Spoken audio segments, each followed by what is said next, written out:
ओम शंकर कुमुद कनक को बाहर से आते हुए देखते हैं। कनक माधवी को देखकर ही सर पर घूंघट ओढ़ती है। तभी माधवी उसे रोकते हुए कहती है, आ रहने दीजिए बिंदनी सा, अब सर पर घूंघट लेने की जरूरत नहीं है, आप पूरे गांव भी बिना घूंघट के भ्रमण कर आई हैं। ओम शंकर उन सब के बीच से निकलता हुआ कमरे में चला जाता है। उसे जाते हुए देख कनक भी अपने कमरे में जाने लगती है। तभी माधवी उसे रोक लेती।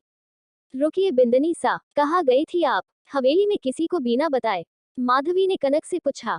काकी सा, मेरी दोस्त धानी की तबीयत खराब थी, उसे ही सुबह सुबह देखने गई थी, सब सो रहे थे, इतनी सुबह किसी को जगाना सही नहीं समझा। कनक माधवी से झूठ कहती है क्योंकि वो जानती थी कि अगर माधवी को धानी के बारे में पता चल गई तो वह पूरी हवेली सर पर उठा लेगी। आपकी बातें आप ही जाने बिंदनी सा कि उसमें कितनी सच्चाई है।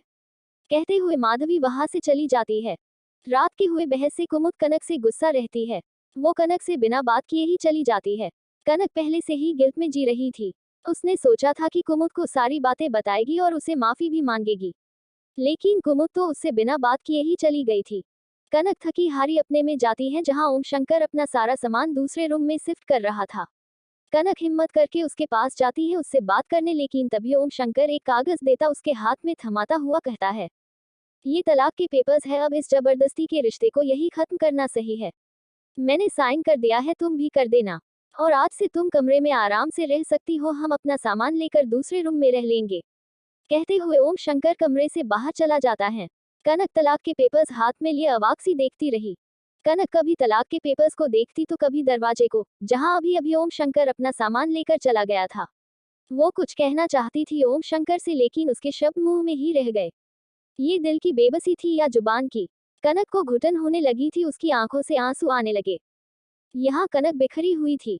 वही ओम शंकर भी आज खुद को संभाल न पाया। वो बाथरूम में जाकर शावर ऑन कर लगभग 2 घंटे से खड़ा रहा। वो सोचता रहा अपने और कनक के बिताए खट्टे मीठे पल, और तभी उसे कल की बात याद आई जब कनक ने उस पर कितना घिनौना इल्जाम लगाया था। वो झट से शावर बंद कर अपने कपड़े बदल लेता और नीचे आ जाता है। कुमुद ओम शंकर को नीचे आता हुआ देख कहती है, भाई सा नाश्ता कर लीजिए। कुमुद ओम शंकर के चेहरे को देखती है, उसकी आंखें लाल हो चुकी थी। भूख नहीं है कुमुद? ओम शंकर ने कुमुद से कहा। क्या हुआ भाई सा, आपकी आंखें लाल क्यों है? कुमुद ओम शंकर से कहती हैं, कुछ नहीं, वो आंख में साबुन चला गया होगा। मैं चलता हूँ, काकी सा से कह देना। कहते हुए ओम शंकर हवेली से बाहर चला जाता है। कुछ तो हुआ भाई सा को, उनका चेहरा उखड़ा हुआ सा है, कहीं भाभी सा ने कुछ कह तो नहीं दिया? मुझे भाभी सा से बात करनी होगी। कहते हुए कुमुद कनक के कमरे में जाती है। कुमुद कनक के कमरे में जाती है, उसके कमरे का दरवाजा खुला हुआ था और कनक जमीन पर बेसुध सी बैठी हुई थी। भाभी सा क्या हुआ आपको, आप इस तरह से? कुमुद कनक को देखते हुए कहती है। कनक कुमुद को देखकर ही रो पड़ती है। मुझसे बहुत बड़ी गलती हो गई है कुमुद, मुझसे पाप हुआ है कुमुद। मैंने तुम्हारे भाई सा को गलत समझा, उन्होंने मेरे माँ पापा को नहीं मारा था कुमुद। तुम सही कह रही थी, उन्होंने नहीं मारा था, बल्कि सुजानगढ़ के रंजीत सिंह राठौर ने मेरे माँ पापा को मारा था। कहती हुई कनक फूट फूट कर रो पड़ती है। क्या कह रही है आप भाभी सा? रंजीत सिंह ने मारा था आपके माँ पापा को? कुमुद कनक की बात सुनकर हैरान रह जाती है। मैं उन्हें दोषी ठहराती रही जो निर्दोष था। मैं उसे सजा देती रही जिसने मेरी ही इज्जत जान बचाई, और मुझे एक मौका तक नहीं मिला अपनी गलती की माफी मांगने की। कनक कुमुद से कहती है, भाभी आप ऐसा क्यों कह रही है? भाई सा बहुत साफ दिल के हैं, आप उनसे बात करना, वो आपको जरूर माफ कर देंगे। कुमुद कनक को समझाते हुए कहती है, नहीं कुमुद, वह मुझे कभी माफ नहीं करेंगे, वो तो मेरी शक्ल देखना भी नहीं चाहते और अब तो वो मुझसे तलाक भी लेना चाहते हैं। कनक रोते हुए कुमुद से कहती है, क्या भाई सा आपसे तलाक, लेकिन ऐसे कैसे? कुमुद कनक की बात सुनकर हैरान रह जाती हैं।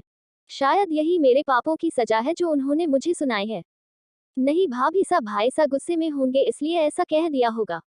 जब उनका गुस्सा शांत हो जाएगा तब आप बात करना। मैं खुद उनसे बात करूंगी, उन्हें समझाऊंगी, देखना वो मान जाएंगे। आप रोना बंद कीजिए भाभी सा, आपकी तबीयत खराब हो जाएगी। कुमुद कनक को संभालते हुए उसे बेड पर ले जाती हैं और आराम से लेटा देती हैं।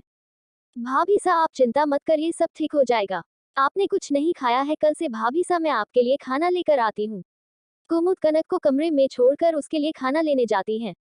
यहाँ कनक अपने माँ पापा को याद कर फूट फूट कर रो पड़ती है। क्या होगा कनक और ओम शंकर के रिश्ते का?